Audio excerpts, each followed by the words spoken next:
Welcome to ESB Outspoken with Angela and Richard Schell. Today we have a special guest with us, one of our favorite speakers, and he is a former CNN Hero of the Year, president and founder of Living Lands and Water, and the person who single-handedly took on the crusade of cleaning up America's rivers, Chad Pregracke.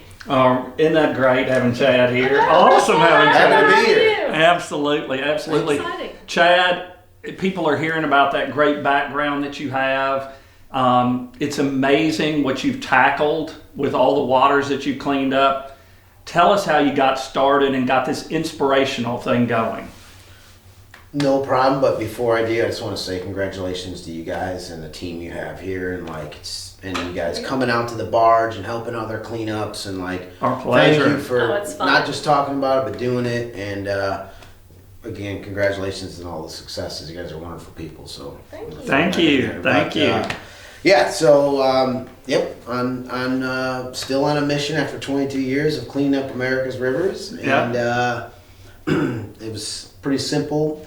The concept, it was a very dirty river, the Mississippi that is, and I saw it as a teenager. I grew up on it and wanted to do something about it, and spent 6 years as a commercial shell diver, diving on the bottom of the river, selling those mussel shells to go to college once I was in college, to stay in college.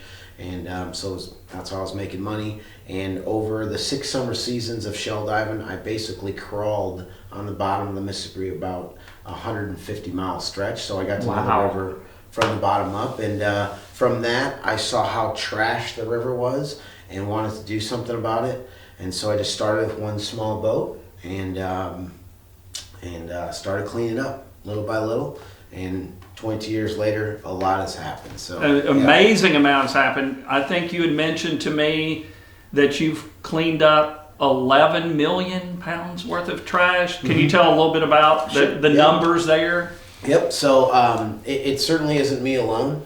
One of the coolest parts about the job that I do is I get to bring a lot of people together, and all these different groups from not only companies but civic groups, you name it. Anybody that'll help College us, students. we'll take their help. College students, lots of them. And we've been able to, or I've been able to work side by side with over 115,000 volunteers to remove just shy of about 11 million pounds of garbage. And I also work with a great team. So I live on a barge for 7 to 9 months a year, travel town to town, city to city, and it's kind of like, truthfully, it's like being in a band in some ways. You come in, you set up, you do your cleanup, and you keep going to the next, and so it's kind of like being on tour. And you have groupies too. Yeah. Not really. Group garbage cleanup groupies, yes. But, no, I really don't. But there are a lot of people who really like what we do, and there are certainly fans of what we do. And out of the 115,000 people we've worked with, and I say we because I have a wonderful team of people, I really do, and I owe a lot of thanks to everybody I live and work with. But no, we do have a lot of support from a lot of companies, a lot of individuals. I think we have over 12,000 people who donate to us on our database, and so it's an incredible thing that has happened, but it really has happened out of passion and hard work and persistence, And I think if anybody goes on any mission, if they incorporate hard work and persistence and passion, they're going to be hopefully successful. Absolutely. Well, you had mentioned just now about your corporate sponsorships and people kind of getting involved in that. Yeah. And I know when you were here in Memphis, the Tennessee Department of Transportation jumped in, and they were a big sponsor. Yeah. Tell us about some of the other big sponsors who really jumped in with you to really help this, because as you said, it takes a lot of money to make all this happen. It takes I run a not-for-profit organization, but you have to look at it if you want to be successful as a business. It takes about 1.8 million, give or take, a year, depending on the budget and what we're trying to accomplish that year. There's 13 full-time staff, so there's a whole business side of that. But luckily, and early on, I recognized that not only companies would be great for the financial resources and stability, but also muscle power. Oh, yeah. So in conjunction with their financial help, I also engage tens of thousands of their employees. And what is really good about it is that, if you have a public event and let's say 80 people sign up, only 20 might show up, but yet we've prepared for 80. But if you do a corporate event and there's 80 people signed up, 80 people are going to show up, especially if the boss is going to be there. That's right. Then it's like, They're going to be there. But really though, it's really helped us with getting the stuff out, and I work with some of the biggest companies in the world and have built great partnerships. And at the end of the day, I look at companies as in huge structures, but really look at them as built up of just individual people. And the people I work with have been, just wonderful. And I feel blessed to be able to have, Caterpillar and John Deere and the FedEx and Procter and Gamble and all these big companies.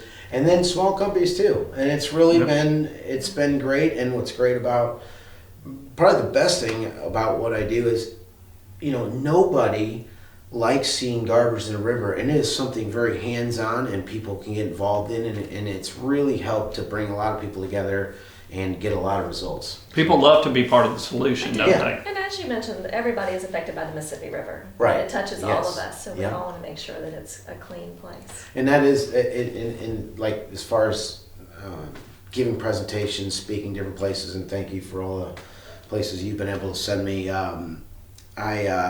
That is one thing, is just making the connection, like the Mississippi River. Find me a person in the world who hasn't heard of the Mississippi River. Very true. And it's a symbol of the nation. It's iconic, and we clean up rivers, and I look at the work too as like sort of patriotic in some ways. There's different ways to serve your country, and myself, my crew, the volunteers, those are all forms of patriotism, doing something good for not only the environment but the country. And so my slogan is, the new green is really red, white, and blue. And that's really, so that's like, anyway, yeah, just that's kind of, look at it. But I love what I do, and it's just really great. And what's so great about it is it's like a business. Like, it is what you make it.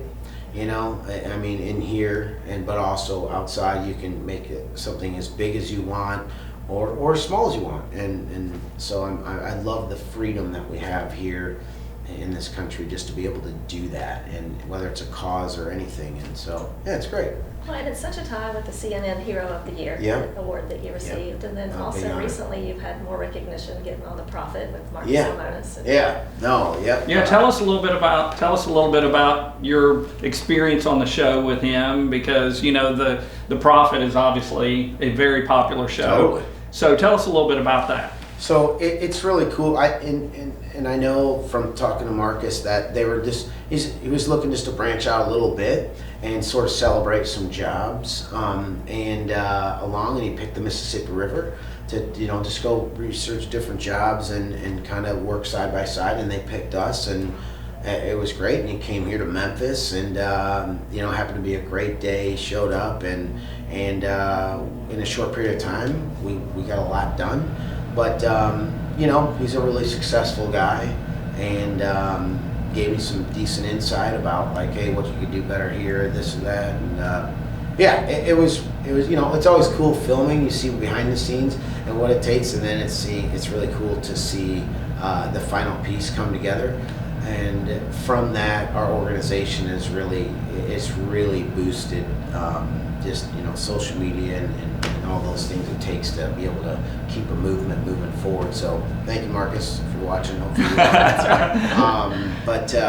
no, it was a great experience, and I've had a lot of great experiences over the last 22 years doing this, and it just keeps going. And the reason, because people know that it's a good thing to do, and people are interested in it. Well, what's the next thing that you're looking at, maybe to kind of boost things? Because you get on the show like that. You've had some appearances like that. You've been on various shows. What is in your mind that you can do to boost next? I'm working on a couple big things. One, I'm working on a series, and I won't say the channel, but it'll be, if they do it, it'll be a pretty big deal for the organization, the mission of clean water, all that. But I'm also looking at doing something with all the plastics. We're doing 500,000 to 600,000 pounds of plastic directly out of the rivers, and it's always been a struggle to be able to recycle all of that. So I'm not going to talk about it right now, but I'm down the road and making some things happen with recycling and turning those into actual products. So that's a business thing, but I'd rather not talk about it. I'd rather come back and tell you what we're doing. We will definitely take you up on that. There's no doubt. But we can't end the discussion without talking a little bit more about your speaking engagements. Sure. You mentioned a little bit earlier about people on the Mississippi River and those kind of things. But if you can tell us a little bit about the general topic areas that you focus on, and when we get you to go to speaking engagements, what are they asking you to talk about? I know your story is Sure. part of it, but what are the general topics? It really is. It's still surprising to me, all the different people that will hire me to come in, and social entrepreneurship, I think, is a big one, because it is a social cause, but it is treated like a business. So there's a good match there, and there definitely is some results with what we've accomplished and having that good combo. The different, tech. I've done a ton for tech, and which is crazy, but I make a great tie to tech and government employees. And I love what you do in teamwork. To me, Teamwork, yeah. Because of what you do on the barge and having everybody together for that amount of time. Yes. And when we're working on the barge, Yes. he does the little motivational speeches Yeah. for the team. Yeah. Gets them charged up before they go and do their thing. Yeah. Well, that's teamwork. I want to say that I live teamwork, and I live leadership. I don't just talk about it. I do. I have to lead a team every day. I live on the barge with 10 people. And then all the different volunteers, thousands and thousands of volunteers. Every day you need to motivate, because you're going out there to do something hard, and it's hard work, and you want them to know that they're part of something bigger. And so leadership, teamwork is something I take pride in living. And if I had a message about teamwork or leadership, especially leadership, it is like leadership's tough. And leadership's relentless, and I know that there's a lot of rah about it and everything, but at the end of the day, it's like Sunday. If you're in a leadership role, you need to, regardless of how you feel that day or whatever, you have to lead. And so That's true. That's just a snippet, but it's a tough deal, and you just got to do it. You're doing it. I know. Absolutely. People are watching you every day, so They- you have to keep it going. Yes, they We are. talked about entrepreneurship, and I know that's, you've built this from literally the bottom up. From the bottom up, yeah. As far as entrepreneurship, I do definitely fit into that category. It's for a cause, not necessarily a business, but again, it is a business at the end of the day, and I built great relationships with some of the biggest companies, and I've worked all those deals out, and I'm proud of those relationships, and I'm happy to talk about it as well. So, but yeah, I just want to thank you guys for just being wonderful, and I really mean that. You guys are great people, and your team is amazing, and how you focus this on just me and how I built this up, but you guys have built a great.